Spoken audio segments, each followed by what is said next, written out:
नमस्कार विद्यार्थी मित्रांनो, चालू घडामोडी 2026मध्ये आपलं स्वागत आहे. तर पहिला प्रश्न पहा, राष्ट्रीय डेंग्यू दिवस केव्हा साजरा करण्यात येतो? तर याचं करेक्ट उत्तर आहे 16 मे, ऑप्शन नंबर 2. पुढील प्रश्न पहा, कोणत्या क्रिकेट खेळाडूच्या नावाने खास बार्बी डॉल सन्मान हा मिळाला आहे? तर पहिलं ऑप्शन पहा हरमनप्रीत कौर, दुसरं ऑप्शन आहे स्मृती मंदाना, तिसरं ऑप्शन आहे शेफाली वर्मा, चौथा ऑप्शन आहे हर्लिन देवल. तर याचं करेक्ट उत्तर आहे स्मृती मंदाना, ऑप्शन क्रमांक 2. तर या खेळाडूच्या ला सन्मान म्हणून बार्बी डॉल दिलेली आहे. ठीक आहे. त्यानंतर बघा, जे भारताचे महिला क्रिकेटचे संघाची कॅप्टन आहे ते हरमनप्रीत कौर आहे आणि वाईस कॅप्टन उपकॅप्टन आहे स्मृती मंदाना. पुढील प्रश्न पहा, राजस्थानच्या लोकप्रिय हिल स्टेशन माउंट आबूचे नाव बदलून काय करण्यात आले आहे? तर याचं करेक्ट उत्तर आहे अबुराज.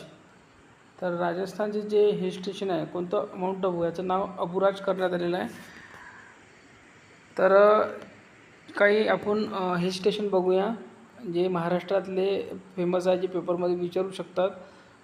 तर बघा, चिखलदरा हे अमरावतीत आहे आणि हे कशासाठी प्रसिद्ध आहे? तर कॉफी पीक, इथे कॉफीचं पीक घेतलं जाते. माथेरान हे रायगडला आहे आणि इथे ऑटोमोबाईल फ्री आहे, हे लक्षात ठेवा. त्यानंतर बघा, महाबळेश्वर सातारा हे कशासाठी प्रसिद्ध आहे? तर स्ट्रॉबेरी, आणि हे कुठे वसलेलं आहे? तर पश्चिम घाटामध्ये आहे. ठीक आहे. पुढचा प्रश्न बघा, कोणत्या राज्यात पाययोंग विमानतळाचे नाव स्वातंत्र्य सैनिक त्रिलोचन पोखरेल यांच्या नावावर ठेवण्यात येईल? तर पहिला ऑप्शन आहे मिझोराम, दुसरा ऑप्शन आहे मणिपूर, तिसरा ऑप्शन आहे नागालँड आणि चौथा ऑप्शन आहे सिक्कीम. तर याचं करेक्ट उत्तर आहे सिक्कीम. ठीक आहे. तर काही महत्त्वाचे विमानतळ बघूया की ज्यांचे आधीचं नाव काय होतं, बदललेलं नाव काय, सगळं काय. तर बघा, नवी मुंबई आंतरराष्ट्रीय विमानतळ याचं नाव काय ठेवण्यात आलेलं आहे? तर अधिकृतपणे दी.बा. पाटील आंतरराष्ट्रीय लोकनेते दी.बा. पाटील आंतरराष्ट्रीय विमानतळ म्हणून ठेवण्यात आलं आहे. पुढचं बघा, हे स्थान कुठं आहे हे सुद्धा विचारू शकतात. तर रायगड जिल्ह्यामध्ये आहे आणि नवी मुंबई हे नाव ठेवण्यात आलं. ठीक आहे. जिल्हा कोणता आहे? तर रायगड. पुढचं बघा, मुंबई, जे मुंबईचं विमानतळ आहे त्याचं नाव आधीचं बघा नाव काय होतं? तर आधीचं नाव आहे सहर, हे नाव होतं सहर विमानतळ, हे नाव होतं. आणि बदललेलं नाव बघा छत्रपती शिवाजी महाराज आंतरराष्ट्रीय विमानतळ. तर जुनं नाव बघा काय होतं? सहर होतं.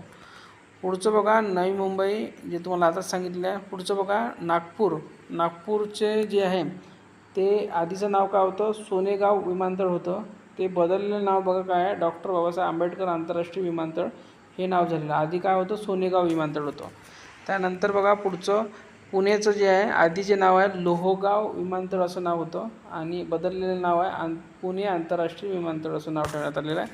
पुढचं बघा, छत्रपती संभाजीनगरचं आधीचं नाव काय होतं? औरंगाबाद विमानतळ होतं आणि आता बदललेलं नाव काय आहे? छत्रपती संभाजी महाराज विमानतळ आहे. ठीक आहे. पुढचं बघा, भारतातील इतर महत्त्वाचे जे काही विमानतळ आहे ते बघूया आपण. तर दिल्लीचे जे विमानतळ आहे आधीचे नाव काय होतं? पालम विमानतळ होते. बदललेलं नाव आहे इंदिरा गांधी आंतरराष्ट्रीय विमानतळ. पुढचं बघा, हैदराबादचे जे विमानतळ आहे त्याचं नाव आहे बेगमपेठ विमानतळ होते आधीचं नाव आणि आता बदललेलं नाव बघा राजीव गांधी आंतरराष्ट्रीय विमानतळ. ठीक आहे. त्यानंतर बघा, बंगळुरूचे जे विमानतळ आहे आधीचं नाव होतं बेंगळुरू आंतरराष्ट्रीय विमानतळ, आता बदललेलं नाव आहे कॅम्पेगौडा आंतरराष्ट्रीय विमानतळ.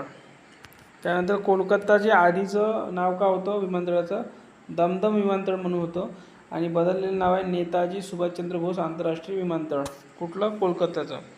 पुढचं जे विमानतळ आहे ते पोर्ट ब्लेअर अंदमान, आधीचं नाव आहे पोर्ट ब्लेअर विमानतळ होतं आणि बदललेलं नाव आहे वीर सावरकर आंतरराष्ट्रीय विमानतळ. ठीक आहे. त्यानंतर अमृतसरचे जे विमानतळ आहे ते आधीचं नाव काय होतं? राजा सांसी विमानतळ आणि बदललेलं नाव आहे श्री गुरु रामदासजी आंतरराष्ट्रीय विमानतळ आहे. पुढचं बघा, भोपाळचे जे विमानतळ आहे त्याचं आधीचं नाव आहे भोपाळ विमानतळ आणि बदललेलं नाव आहे राजा भोज विमानतळ. पुढचं जे विमानतळ आहे ते इंदूर, आधीचं नाव आहे इंदूर विमानतळ, बदललेलं नाव आहे अहिल्याबाई होळकर विमानतळ. त्यानंतरचं पुढचं विमानतळ आहे त्रिवेंद्रम, आधीचं नाव आहे त्रिवेंद्रम विमानतळ आणि बदललेलं नाव आहे त्रिवेंद्रम आंतरराष्ट्रीय विमानतळ. ठीक आहे, तर हे काही महत्त्वाचे विमानतळ होते. त्यानंतर पुढचा प्रश्न बघूया. कोणत्या देशाने अलीकडेच ऑपरेशन गजब लील हक नावाची मोठी लष्करी मोहीम सुरू केली? पहिलं ऑप्शन आहे अफगाणिस्तान, दुसरं ऑप्शन आहे बांगलादेश, तिसरं ऑप्शन आहे श्रीलंका, चौथं ऑप्शन आहे पाकिस्तान. तर याचं करेक्ट ऑप्शन आहे पाकिस्तान. ठीक आहे, तर काही महत्त्वाचे आपण ऑपरेशन बघूयात. तर बघा, जागतिक मानसिक आरोग्य अभ्यासात भारताला कोणत्या क्रमांकावर स्थान देण्यात आले आहे? तर पहिलं ऑप्शन आहे 50, दुसरं ऑप्शन आहे 60, तिसरं ऑप्शन आहे 70, चौथं ऑप्शन आहे 80. तर करेक्ट उत्तर आहे 60. तर जागतिक मानसिक आरोग्य अभ्यासात भारताला 60वा क्रमांक आहे. पुढील प्रश्न पहा. प्राचीन भारतीय विज्ञानावरील राष्ट्रीय परिषद कुठे आयोजित करण्यात आली होती? पहिला ऑप्शन आहे IIT मुंबई, दुसरं ऑप्शन आहे IIT दिल्ली, तिसरं ऑप्शन आहे IIT दिल्ली असेल, इथे चेन्नई असेल IIT, आणि IIT धनबाद आहे, आणि चौथा ऑप्शन आहे IIT मद्रास. तर याचं करेक्ट उत्तर आहे IIT धनबाद, ऑप्शन क्रमांक 3. थोडी प्रिंट मिस्टेक झालेली आहे इथे. पुढील प्रश्न पहा. भारतीय हवाई दलाने जैसलमेर येथे लष्करी सराव कोणता? तर पहिला ऑप्शन बघा वायुशक्ती 26, दुसरं ऑप्शन आहे संप्रती, त्यानंतर तिसरं ऑप्शन आहे मित्रशक्ती आणि चौथा ऑप्शन आहे सूर्यकिरण. तर याचं करेक्ट उत्तर आहे वायुशक्ती 26.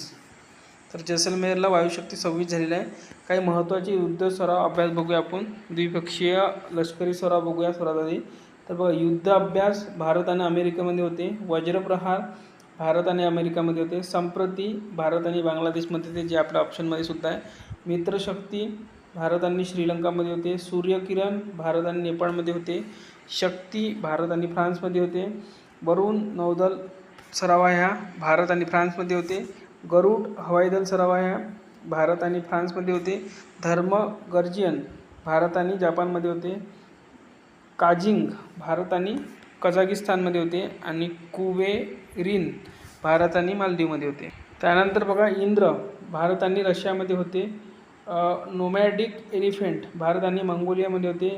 अल-नहाग भारत आणि ओमानमध्ये होते. ठीक आहे, त्यानंतर पुढचं बघा, बहुपक्षीय आणि नौदल सराव.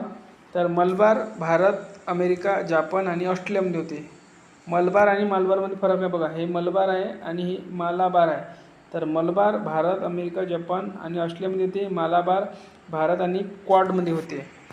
देश सिम्बेक्स हे भारत आणि सिंगापूरमध्ये होते. रिम्पॅक जगातील अनेक राष्ट्रांचा सहभाग असलेला सर्वात मोठा बहुपक्षीय नौदल सराव आहे. त्यानंतर आयकोमी भारत आणि आफ्रिकन राष्ट्रामध्ये होते. पुढचा प्रश्न पहा. सायबर गुन्ह्यांना आळा घालण्यासाठी ऑपरेशन क्रॅकडाऊन कोणी सुरू केले? तर पहिला ऑप्शन आहे महाराष्ट्र, दुसरं ऑप्शन आहे मध्य प्रदेश, तिसरं ऑप्शन आहे उत्तर प्रदेश, चौथं ऑप्शन आहे तेलंगणा. तर याचं करेक्ट उत्तर आहे तेलंगणा पोलीस. त्यानंतरचा प्रश्न आहे राष्ट्रपती भवनातील लुटियन्सच्या जागी कोणाचा पुतळा आहे? तर C. राजगोपालाचारी.